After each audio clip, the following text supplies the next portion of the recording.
जय Hind friend, India और pride में आप सभी का स्वागत है। फ्रेंड्स, यहाँ पे देखिए यूजीसी नेट पेपर फर्स्ट जो कि टीचिंग एप्टीट्यूड से रिलेटेड यूनिट है, हम उस पर चर्चा कर रहे हैं। और हमने आपको जस्ट प्रीवियस क्लास में आप कह सकते हैं कि बिल्कुल स्टार्टिंग में ही आपको सिलेबस को समझा दिया था और उसमें आपने देखा था जो हमने यूनिट को डिवाइड किया था सब यूनिट में, उसमें आज हम करने वाले हैं उसका पार्ट सी, जो कि आपका factors affecting teaching related to teacher and learner, शिक्षण प्रभावक तत्व क्या है, इनसे किस तरीके से क्वेश्चन आते हैं उन पे डिस्कस करने वाले हैं।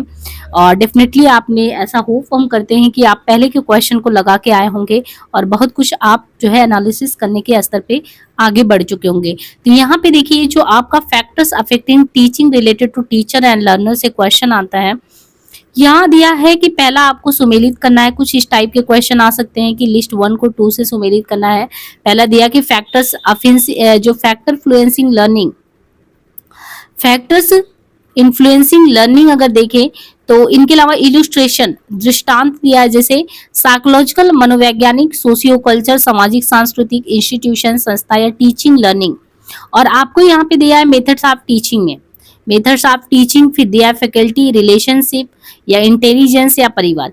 यानी जो लर्नर की बात होती है, जब लर्निंग कराते हैं तो कौन सी चीजें होती हैं जो फैक्टर होती हैं जो लर्निंग को प्रभावित करती हैं, हमारा साइको या हमारा सोशो कल्चर या कोई भी इंस्टीट्यूशन या जो जिस शिक्षक से आप सीख रहे हैं क्या वो भी प्रभावित करता है। उन सारी चीजों को हमें भी यहाँ पे देखना है। तो ऐसे क्वेश्चन को आप थोड़ा सा भी दिमाग लगाएंगे बहुत ही अच्छे से समझ सकते हैं। इसके लिए कोई थियरी आपको जो है रट्टाफिकेशन करने की जरूरत नहीं है। आप ये सोचिए कि आपका जो मनोवैज्ञानिक, आपका जो साइको है वो बौद्धिकता से जुड़ा होता है। इंटेलिजेंस, हमने गार्डनर का मल्टी इंटेलिजेंस सिद्धांत पढ़ा था कि हमारा एक समय एक बुद्धि काम नहीं करता, बहुत सारी बुद्धियां काम करती रहती हैं। जैसे इन दिस टाइम अगर हम आपको ये चीज लेक्चर डिलीवर कर रहे हैं तो इसमें भी आप फर्स्ट यूनिट के बारे में सोचते सोचते सेकंड के बारे में भी सोच रहे हैं, साथ में पता लगा खाने के बारे में भी सोच रहे हो, तो आपका एक बुद्धि जो एक ही नहीं होता है। गार्डनर ने क्लियर कर दिया कि हमारा बुद्धि मल्टी होता है। तो हमारा जो साइको पार्ट होता है सोचने समझने का, ये सब तो इंटेलिजेंस से जुड़ा होता है। हम एक लर्नर के तौर पे आपके सामने कैसे हैं या आप हमारे सामने कैसे हैं, ये हमारा बहुत कुछ सामाजिक सांस्कृतिक पृष्ठभूमि तय करता है। हमारा परिवार जो हमारा है वो तय करता है, और संस्था डेफिनेटली आप किस इंस्टीट्यूशन में कहाँ पे कौन से संकाय में पढ़ रहे हैं वो भी चीजें करती हैं। और शिक्षण की पद्धति क्या टीचर अपना रहा है जो आपकी लर्निंग को अच्छा भी कर सकता है खराब भी कर सकता है, वो भी चीजें हैं। यहाँ पे फिर से क्वेश्चन आपको सुमेलित करने वाला दिया है, helping behaviour of effective teaching. आपको प्रभावी शिक्षण करना है तो उसके लिए क्या चीजें होनी चाहिए, इफेक्टिव टीचिंग। तो बहुत ज्यादा आपसे ये जोर दिया जा रहा है कि बीइंग अ टीचर आप जब जाएंगे तो आपकी इफेक्टिव टीचिंग क्या होगी, आपका हेल्पिंग बिहेवियर पैटर्न क्या होगा इफेक्टिव टीचिंग के लिए। तो डिस्क्रिप्शन में उसके बारे में दिया गया है। पहला तो ये दिया है कि using student ideas of contribution, विद्यार्थियों के योगदानों के विचारों का उपयोग। दूसरा स्ट्रक्चरिंग, नियमीकरण। तीसरा दिया प्रोबिंग, प्रोबिंग मतलब कि जांच पड़ताल होना। या टीचर्स अफेक्ट यानी अध्यापक प्रभाव। तो यहाँ पे हमको यही समझना है कि जो प्रभावी शिक्षण है उसमें सहायक व्यवहार के रूप में क्या विवरण दिया है कि क्या चीजें हमारे अंदर होनी चाहिए। जैसे यहाँ पे देखें तो प्रभावी शिक्षण के सहायक व्यवहार में विद्यार्थियों के योगदानों के विचार का उपयोग, जो विद्यार्थी है विद्यार्थियों के योगदानों के विचारों का उपयोग, यानी छात्र के प्रत्युत्तर को लेते हुए उसकी आवृत्ति और अनुप्रयोग। नियमीकरण में संभावित को व्यवस्थित करने के उद्देश्य से अध्यापक की टिप्पणियां। जांच पड़ताल, तो इसमें होगा उत्तर को विस्तृत करने के लिए छात्रों को प्रोत्साहित करने हेतु शिक्षक के कथन। अध्यापक प्रभाव में अधिगमकर्ताओं के साथ प्रगाढ़ एवं आत्मीय संबंध। Identify the types of cognitive load the make demand during learning. उस संज्ञानात्मक भार के प्रकारों की पहचान आपको करनी है जो लर्निंग के समय मांग रखता है। क्या रखता है, आंतरिक यानी इंट्रिंसिक मांग हो, एक्सट्रोनियस यानी बाह हो, जर्मेन हो या गेस्टॉल्ट हो, एक्सटेंशन हो, विलोप हो। तो यहाँ पे नीचे दिए गए विकल्पों में से आपको सही चयन करना है कि अधिगम के समय, जो अधिगम यानी लर्निंग के समय मांग रखने वाले जो कॉग्निटिव, ये बताया भार के संदर्भ में देखें तो आंतरिक, बाह और संगत, ये सभी आते हैं। नीचे दो कथन दिए गए हैं। पहला ये दिया है कि parents and teachers have a highly significant impact on the maturation aspect of cognitive development. संज्ञानात्मक विकास के परिपक्वन पहलू पर माता पिता और शिक्षकों का बहुत ही महत्वपूर्ण प्रभाव पड़ता है। दूसरी बात, स्टेटमेंट सेकंड कह रहा है कि scheme are an organised system of actions are through that allow us to mentally represent और think about the objective and events. योजनाएं क्रियाओं या विचारों की संगठित व्यवस्थाएं होती जो हमें हमारी दुनिया की वस्तुओं और घटनाओं को मानसिक रूप से प्रतिनिधित्व करने या सोचने की अनुमति देता है। तो यहाँ पे हमको समझना, in light of the above statement choose the correct answer. उपरोक्त कथनों के आलोक में नीचे दिए गए विकल्पों में से सही उत्तर का चयन करना है। तो यहाँ पे देखिए, संज्ञानात्मक विकास के परिपक्वन के पहलू पर केवल माता पिता एवं शिक्षकों का सार्थक प्रभाव पड़ता है, अपितु समाज एवं मित्रों का भी प्रभाव पड़ता है। अतः दिया गया कथन एक असत्य है। वही कथन सेकंड, योजनाएं क्रियाओं या विचारों की संगठित व्यवस्थाएं होती जो हमें हमारी दुनिया की वस्तुओं और घटनाओं को मानसिक रूप से प्रतिनिधित्व करने या सोचने की अनुमति देता है। The variability or flexibility of delivery during the presentation of a lesson by a teacher is called as। एक अध्यापक द्वारा पाठ के प्रस्तुतिकरण के दौरान प्रस्तुति के परिवर्तनशीलता अथवा नम्यता को किस रूप में देख सकते हैं? थिंकिंग करिकुलम, चिंतन पाठ्यक्रम, इंस्ट्रक्शनल वैरायटी, नैमित्तिक विविधता, कॉम्प्रिहेंशन बोधगम, प्रोसीजरल नॉलेज, प्रक्रियात्मक ज्ञान। तो यहाँ पे ध्यान देना है कि एक अध्यापक द्वारा पाठ के प्रस्तुतिकरण के दौरान प्रस्तुति की परिवर्तनशील तथा नम्यता को नैमित्तिक विविधता के रूप में जाना जाता है। एक शिक्षक के लिए इसका अर्थ छात्रों का ध्यान बनाए रखने के लिए एक प्रकार के निर्देश से दूसरे प्रकार के निर्देश के रूप में स्थानांतरित करने में सक्षम होना है, और ये आसान नहीं है और शिक्षा में एक मूल्यवान कौशल माना जाता है। The key behavior of an effective teacher is marked by which of the following features। निम्नलिखित विशेषताओं में से कौन सा व्यवहार प्रभावी शिक्षक का प्रयुक्त गुण है? प्रभावी शिक्षक का प्रयुक्त गुण क्या है? स्ट्रक्चरिंग यानी संरचना, टीचर टास्क ओरिएंटेशन शिक्षक कार्य पूर्वाभिमुखीकरण, इंस्ट्रक्शनल वैरायटी अनुदेश विविधता, लेसन क्लियरिटी पाठ स्पष्टता, प्रोबिंग यानी पूछताछ। तो यहाँ पे आपको नीचे दिए गए विकल्प दिए हैं, यहाँ पे आपको देखना है कि जो प्रभावी शिक्षण है उसकी मुख्य विशेषताओं में है शिक्षक कार्य पूर्वाभिमुखीकरण, पाठ की स्पष्टता, अनुदेश की विविधता, अधिगम संलग्नता। यानी जो इफेक्टिव टीचिंग है तो इफेक्टिव टीचर की जो मुख्य विशेषता है वो क्या होना चाहिए? शिक्षक कार्य पूर्वाभिमुखीकरण, अनुदेश की विविधता, पाठ की स्पष्टता, अधिगम की संलग्नता और कक्षागत अंतःक्रिया और शिक्षार्थी कितने उपलब्ध है उसकी उपलब्धि दर भी, ये सारे हैं जो प्रभावी शिक्षक के जो है मुख्य विशेषताओं में आते हैं।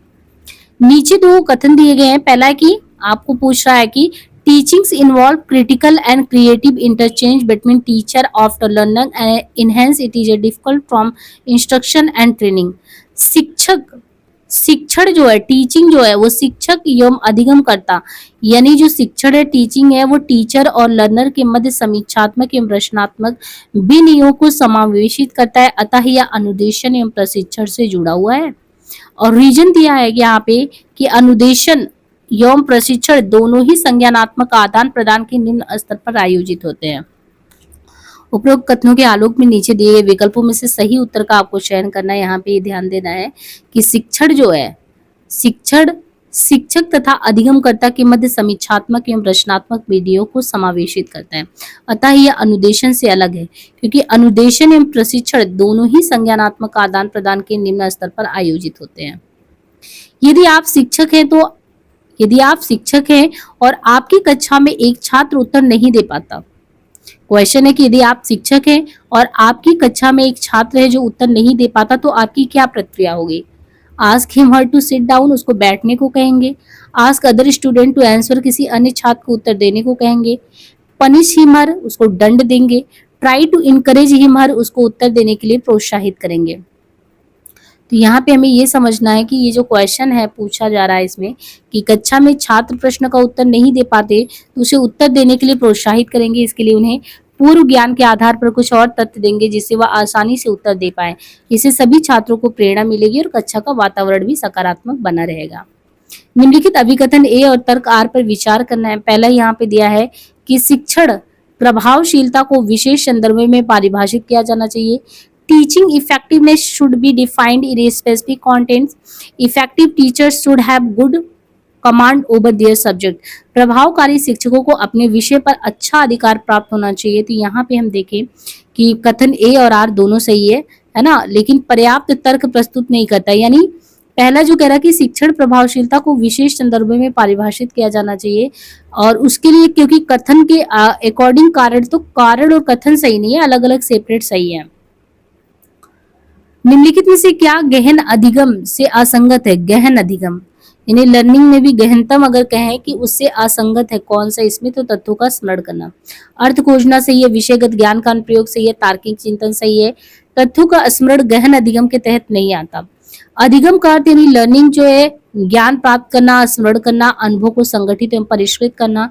इसका मुख्य उद्देश्य छात्रों के व्यवहार में परिवर्तन लाना होता है या व्यवहार के हर पक्ष को प्रभावित करता है। गहन अधिगम में अनेक मानसिक क्रियाएं समावेशित होती हैं। अर्थ को खोजना, तार्किक चिंतन करना, निर्देशन करना, आख्या, चयन, सृजन, आलोचना, विषयगत ज्ञान का अनुप्रयोग, ये सभी आता है। In teachers adjustment the main role lies with, अध्यापक के समायोजन में निम्न में से मुख्य भूमिका किस चीज पे डिपेंड करता है? द स्टूडेंट्स पे, द कम्युनिटी पे, द टीचर हिमसेल्फ पे, द प्रिंसिपल यानी प्रधानाचार्य पे। तो हमें यहाँ पे देखना है कि अध्यापक के समायोजन में स्वयं शिक्षक की मुख्य भूमिका पर डिपेंड करता है, क्योंकि शिक्षक की भूमिका निसंदेह सर्वोपरि है। शिक्षक बालकों के समायोजन में अपने सहपाठियों के साथ मिलजुल कर पढ़ने तथा उनमें आपस में सहयोग की भावना को प्रेरित करता है। निम्न में से कौन सा सीखने का परिणाम नहीं है? इनमें कौन सा सीखने का परिणाम नहीं है?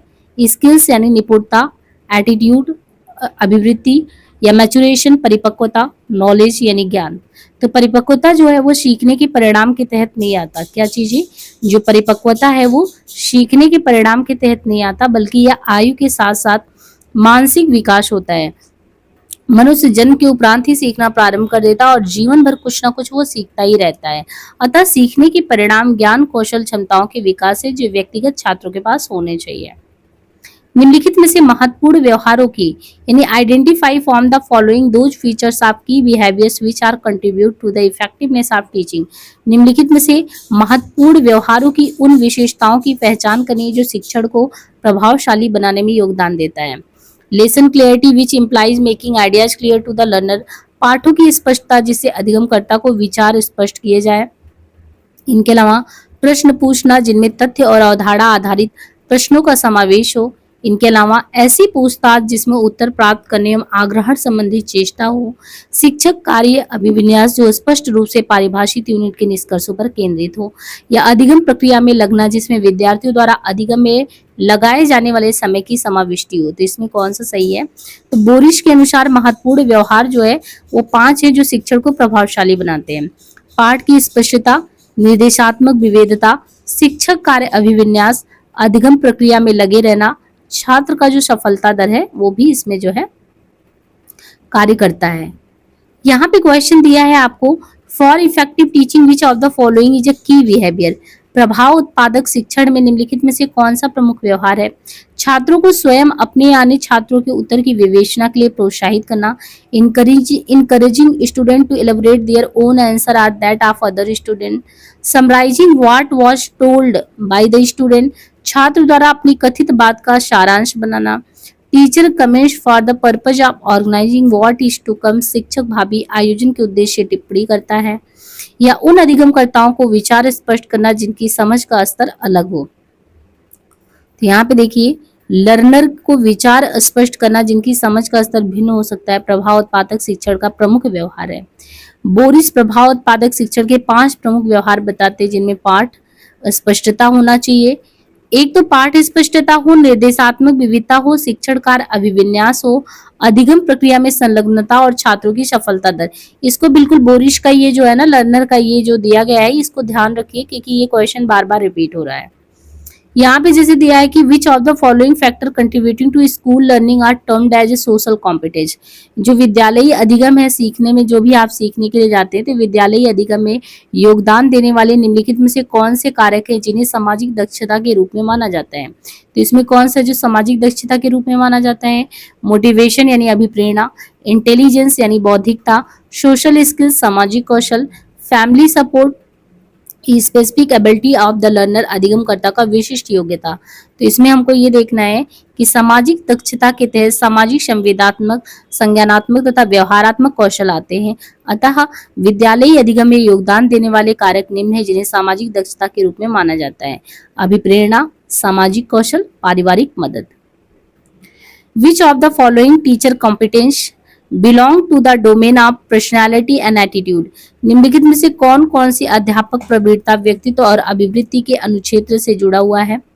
अब यहाँ पे देखिए दिया है locus of control and self efficiency, नियंत्रण और आत्मा सामर्थ्य की संस्थिति, या मैनेजिंग एंड मॉनिटरिंग, प्रबंधन और अनुश्रवण, प्लानिंग एंड इंस्ट्रक्शन, नियोजन और अनुदेशन, या पर्सनलाइजिंग एंड कॉन्टेक्चुअलाइजेशन यानी निजत्व और संदर्भीकरण। तो नियंत्रण और आत्म सामर्थ्य की संस्थिति अध्यापक प्रवीणता के व्यक्तित्व और अभिवृत्ति के अनुच्छेद से जुड़ा होता है। In the spectrum of teaching methods given below, which are considered dialogic, यानी निम्नलिखित शिक्षण विधियों के आलोक में किन विधियों को संवादपरक माना जाता है?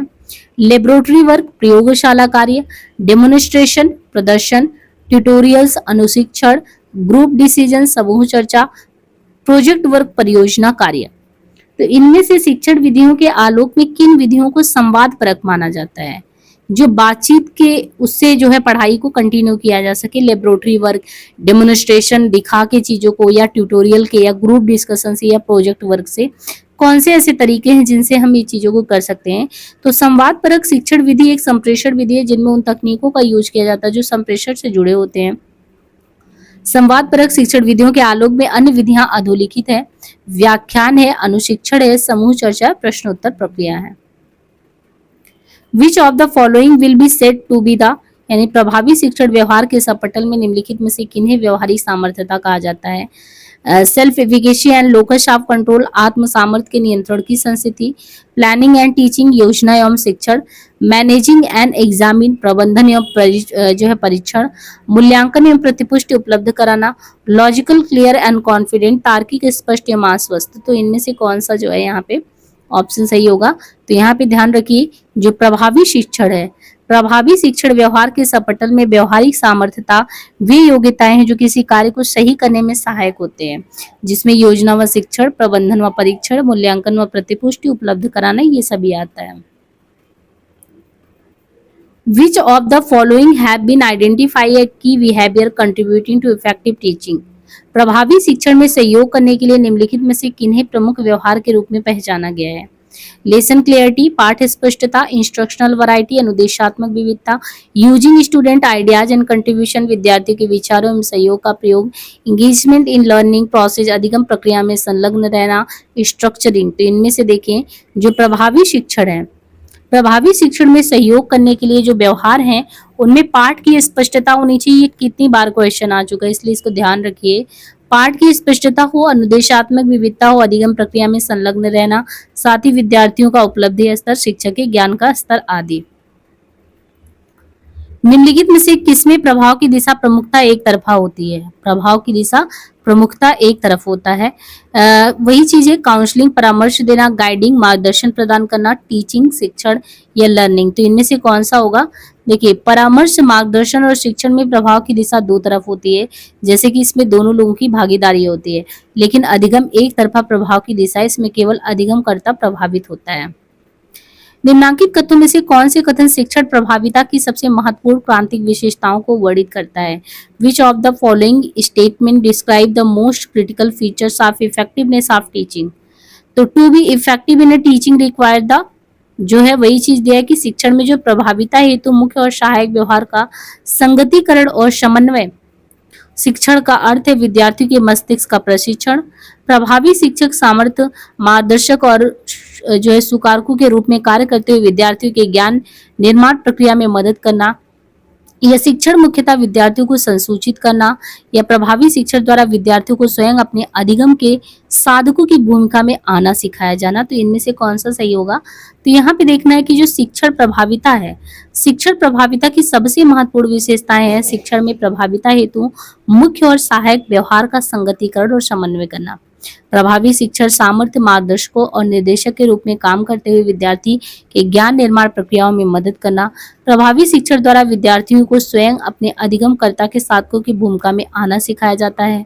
प्रभावी शिक्षण के लिए आवश्यक है कि शिक्षक पाठकों को या पाठों को इस तरह समझाए कि यह प्रक्रिया सरल से जटिल, ज्ञात से अज्ञात, मूर्त से अमूर्त, विशेष से सामान्यीकरण की ओर जाए। Which of these following constitutes the ability can do component for describing the competence of a teacher?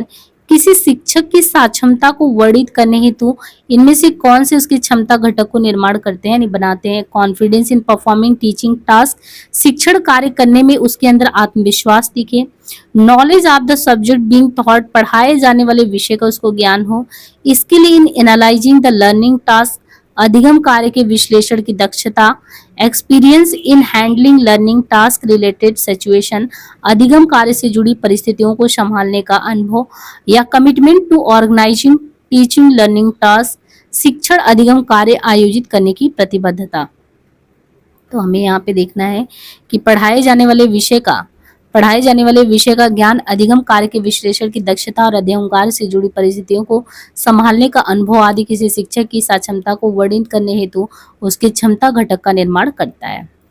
तो यहाँ पे हम जो है शिक्षण प्रभावक तत्व से रिलेटेड क्वेश्चन को सॉल्व किए। बाकी जल्द ही हम मिलते हैं नेक्स्ट सेशन में। उम्मीद है कि ये सेशन आपको समझ में आ रहा होगा। प्लीज जो आपका यूनिट फर्स्ट है उसको कंप्लीट पीवाईक्यू यहाँ से रीच कर लीजिएगा। आपको प्लेलिस्ट बिल्कुल अपडेट मिलेगा। एग्जाम से पहले आप इस प्लेलिस्ट को बहुत अच्छे से फॉलो करके जाइएगा और ध्यान से चीज़ों को समझ के जाइएगा, तो डेफिनेटली आपको बहुत ज़्यादा एग्जाम में हेल्प मिलने वाला है। प्लस आपका यूनिट फर्स्ट पे कमांड भी हो जाएगा। तो और कोई भी क्वेरी रहे तो प्लीज़ अपना कमेंट बॉक्स में ज़रूर उसको पिन करें, ताकि हम जो है आपके उन वैल्यूएबल सजेशन को अपने उसमें वीडियो में किसी भी तरीके से अगर हो तो उसको ज़रूर रिलेट कर पाएँ। और कोई भी क्वेश्चन हो तो प्लीज़ आप ज़रूर आस्क करें, है ना। आज के लिए इतना ही। और टेलीग्राम का जो है डिस्क्रिप्शन में लिंक दे दिया जाएगा, वहाँ से ऐड हो जाइए बराबर अपडेट के लिए। धन्यवाद।